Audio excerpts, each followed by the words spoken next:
Hello folks, I'm Vic Galloway. This is the second Post-Electric session here at Post-Electric Studios in Leith, Edinburgh, and I'm joined by Jordan and Darren from Neon Waltz. Hello fellas. Hello Vic. There's 6 of you normally. The others have gone off for a sandwich or a pint or something, right? Probably a pint. I'm going to try and get you all right. I did it earlier on. Jordan, Jamie, Calvin, Kevin, Liam, Darren. Yeah. That's all 6 of you. It's in the order of importance as well. Is it really? Yeah, says Jordan. Right, I saw you live recently at the Stockton Calling Festival in the northeast of England. That was great. I've seen you loads of times over the years, but particularly good show, I thought. Everything going really well for the band right now, yeah? How was that show in particular? It was great. Can't really remember that much from it, but... You played there and Guruk, I think, the same weekend. Bit of a kind of strange connection of gigs. Sounds a bit right. We've actually played at Guruk 2 or 3 times, funnily enough. But we're good at playing smaller kind of... The glamour of Guruk. Yeah. We're used to having no bands coming up our way, so... Fair enough, yeah, we'll get to your way in a bit. We'll do. What do you think of the studio then? The second session, Father Son did the first Post-Electric session for Drowning Sound. What do you think of this wonderful studio? And of course, Rod Jones from Idlewild at the controls. It's cool, really cool. It's been ages since we've actually been in a studio, so it feels a bit weird, isn't it? Mm-hmm. How do you record yourselves? Are you kind of self-contained? Or do you go to big flashy studios around the country? A bit of everything. We do a lot of demos and that on our own, but when it comes to final stuff, it's usually done somewhere. So whereabouts do you go when you do the final stuff then? We've been to loads. Best if you ask where we've not been. Yeah. Okay. Outside of this wonderful Post-Electric Studios in Leith, Edinburgh, where's the best studio you've been to? Like Chem 19. Chem 19's good. Yeah. It's really good. That's a good answer as well, because the Chem 19 folks will come and find you if you didn't say that. We love Jamie, don't we? It's the first studio we were in, wasn't it? First, yeah. So it's pretty special to us as well. Mm-hmm. The band's sound was changing as well when we were recording in Chem 19. So it takes us back to a good, exciting period. No, that's not exciting now.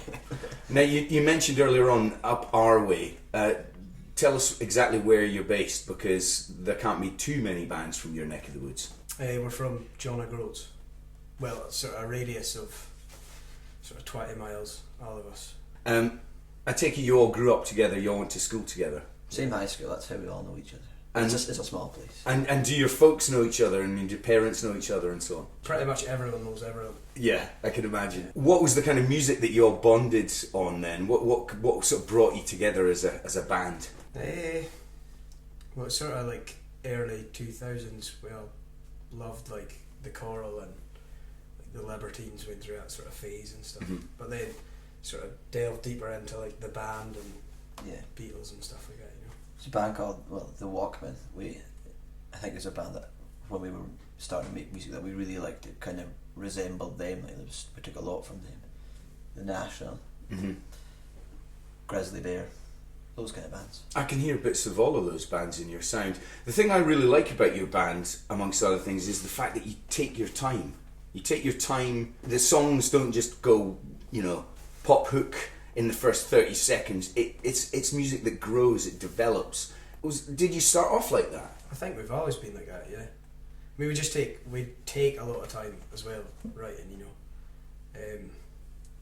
feels like sometimes we maybe spend a bit too much time, just because takes so long to then get it ready for recording or whatever, but we wouldn't change it at all.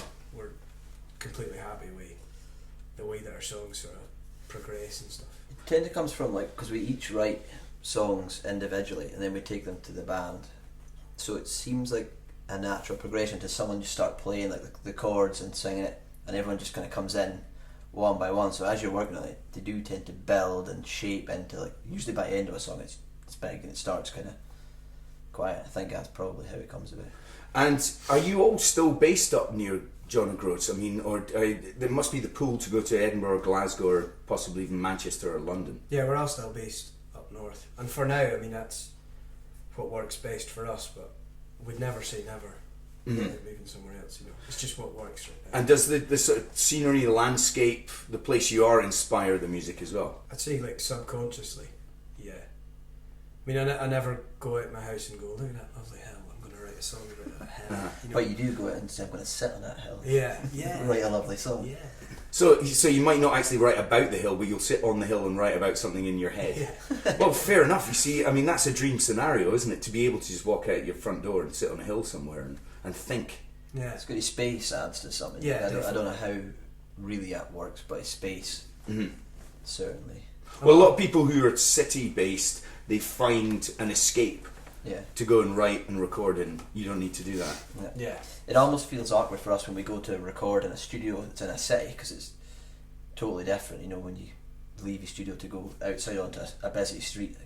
That's quite unusual for us, which might seem mad to some people, but... Well, being in such a sort of distant place, you actually get out on the road quite a lot as well. I mean, ever since I've sort of known you, you came and did a BBC session for me 2015. You've been pretty much on the road solidly, apart from obviously little stints recording here and there. Is it important to get out there and spread the word, or is it just a necessity to get out of John O'Groats? Oh, you have to do it, you know, and we all love doing it. It just feels like a lovely holiday for us. Really? We can play gigs, you know. And eat sausage rolls. Yeah. Award-winning sausage rolls, you were That telling wasn't me. good though. This was I like a cheap and nasty Greg's, you know. Oh, right, okay. Yeah. So this was earlier today's breakfast. Any particular highlights, touring-wise? Any particular, festivals or cities that you love going back to? I love playing Glasgow. Mm-hmm. Yeah. It's definitely like a kind of like home away from home sort of thing, you know. If we don't really have a music scene up in John O'Groats, but I feel like Glasgow's welcomed us in, like all the other bands are good to us and let us come on their night set. Who are your pals? Who are your pals And on the road then? Who are the bands that you kind of connect with and hook up with all the time? There's a good few, like Baby Strange and Van Tees, Ninth Wave, Van Tees, a lot of Glasgow bands. Mm-hmm. Hamish. What else is there? Yeah, Roxy, Go-Go. Mm-hmm. Used to be in White. Yeah. White. There must be more. Probably missing. Well, we've just named Glasgow bands here, haven't we? Yeah, well, that's fine. That's good. As you say, not a huge blossoming scene in John O'Groats right now, but that's not to say it won't happen in the future. It's coming, man. It's coming, it's happening. Another thing that you've taken your time on, and I think wisely, is your sort of releases that you put out, singles, online tracks, videos and so on, just slowly but surely building it up. Was that a conscious decision? A gap between...